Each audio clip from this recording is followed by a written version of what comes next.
उसको भी किस तरीके से देखकर हम अपनी जानिब से ताउन या मदद कर सकते हैं वो बच्चों को यहाँ पे दाखिला देने के वास्ते, वो भी हम पूरा जायज़ा लिए। और अगर हम 2020 जो B19 से लेकर अगर आज तक देखें तो अब तक हम हमारे स्कूल्स पर करीब 50 करोड़ रुपये का सरफा कर चुके हैं, और अभी हमको और आगे भी सर्व करना है और ये स्कूल्स को कंप्लीट करना है। तो बहरहाल एक काम हो रहा है। और फर्स्ट लॉकडाउन में हम कैसा काम कर रहे थे आप सब लोग जानते हैं कि किस तरीके से हमने इमदाद तक़सीम की थी।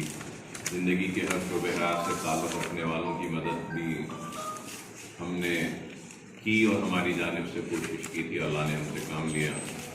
सेकेंड लॉकडाउन में मैं नहीं था, लेकिन इसके बावजूद भी दूसरे लॉकडाउन में हम अपनी जानिब से, मेरी जानिब से, मेरी ज़ात की जानिब से और मेरे ख़ुद के ट्रस्ट जो सालार मिल्लत के नाम से चलाया जाता है, जिसमें किसी का कोई ताउन नहीं होता है, सिर्फ मैं अपनी तरफ से चलाता हूँ।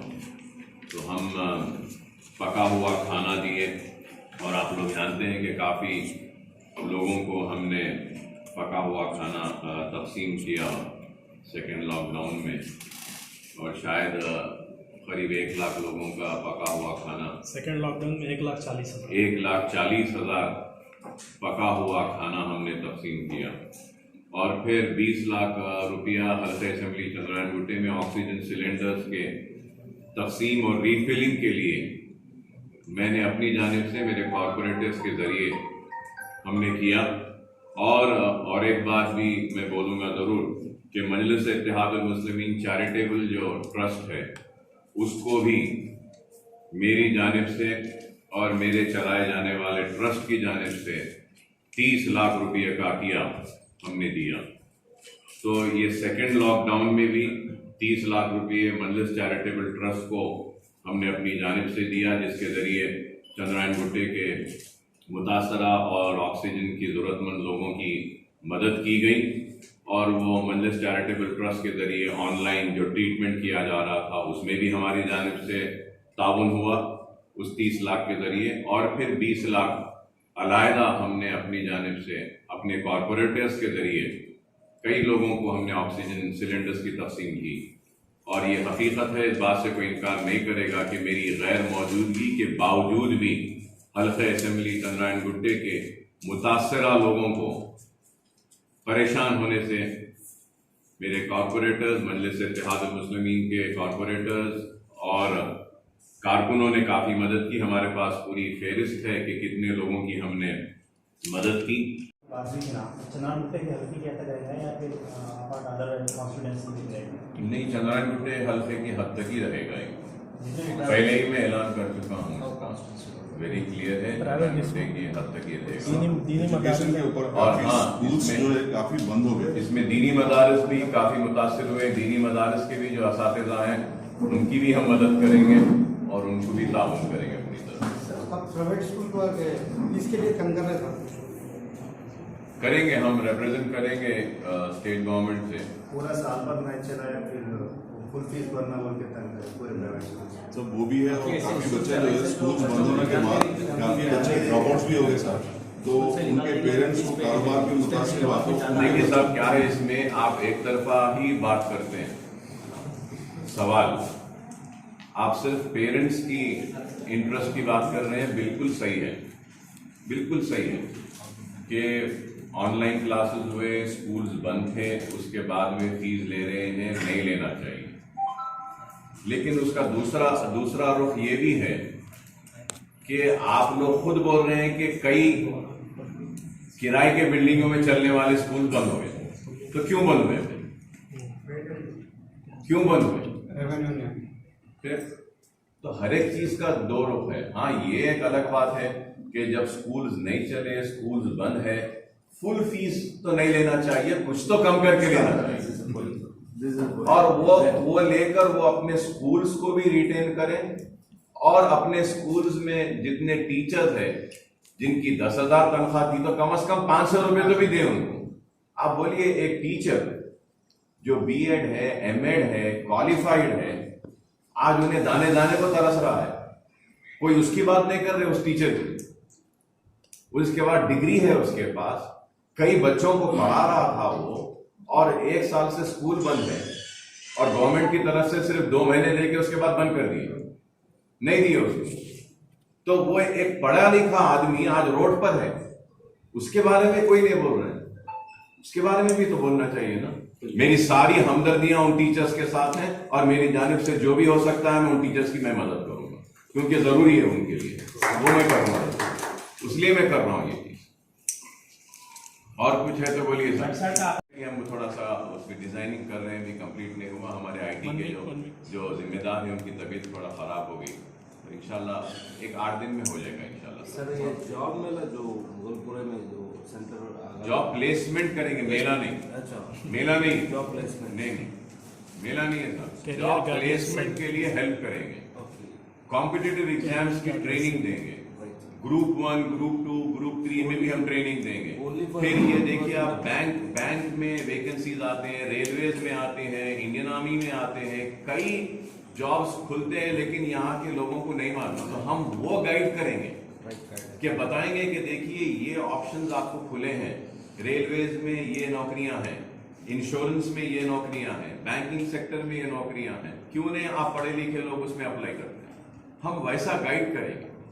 So there is only one center या मतलब नहीं, फिलहाल तो हम एक ही सेंटर डाल रहे हैं साहब, उसी में मुगलपुरे में, वहीं से विल स्टार्ट। राइट, बाद में जैसा होते जाता और करेंगे, उसकी तहकीकात करेंगे और जो भी हमारे ऐलानात थे उस हिसाब से उनको इमदाद जारी करेंगे। सब नए स्कूल से कुछ जी, नए स्कूल से कुछ तमीर में कुछ सिलसिला बताया। नए स्कूल्स का नहीं, जो हमारी तामीर जो जारी थी स्कूल्स की, तो लॉकडाउन के बावजूद भी हमारी तालीम व तामीर जारी रही और करीबुल ख़त्म पे है, आखिरी मराहल में है।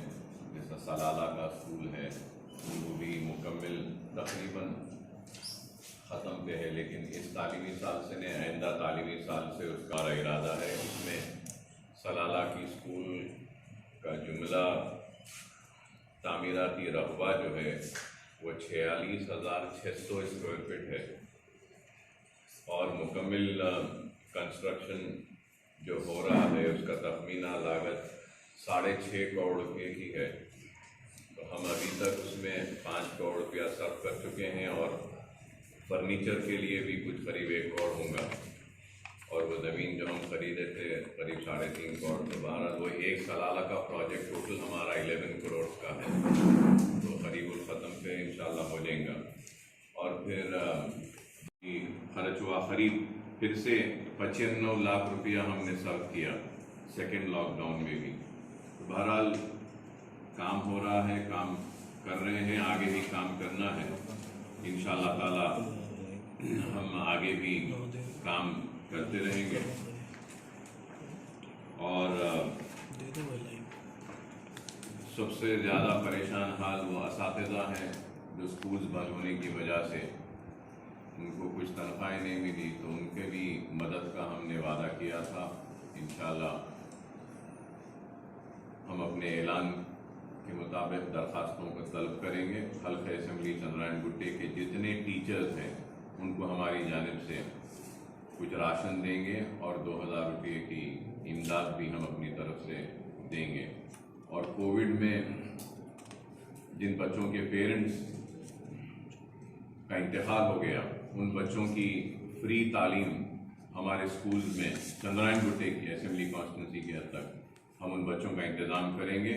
और चंद्रायन गुट्टे से हटकर भी हमारे स्कूल्स याकुतपुरा कॉन्स्टिट्यूंसी में हैं, नशीमन नगर में हैं, वहाँ पर भी अगर कोई कोविड से अगर किसी का इंतकाल हुआ किसी के पेरेंट्स का, तो उन बच्चों को भी हम फ्री तालीम हमारे नशीमन नगर के स्कूल में देंगे। और अंबरपेट में भी हमारा स्कूल है, अगर वहाँ पर भी अगर किसी के पेरेंट्स कोविड में इंतकाल हो गया है तो उनको भी हम हमारे अंबरपेट के स्कूल में फ्री तालीम का इंतज़ाम करेंगे। और इंटरमीडिएट के अगर कोई स्टूडेंट है जिनके पेरेंट्स में से कोई एक पेरेंट का भी अगर इंतकाल हुआ कोविड से, तो हम उनको भी कुछ स्कॉलरशिप देने का ऐलान कर रहे हैं। 4,000 रुपीज़ इंटरमीडिएट के स्टूडेंट्स को देंगे, और अगर डिग्री पढ़ रही है, अगर कोई लड़की या लड़का जिनके पेरेंट्स मुतासिर हुए, उनको भी हम 5,000 रुपये ग्रेजुएशन की वन टाइम एक स्कॉलरशिप भी हम देंगे हमारी तरफ से।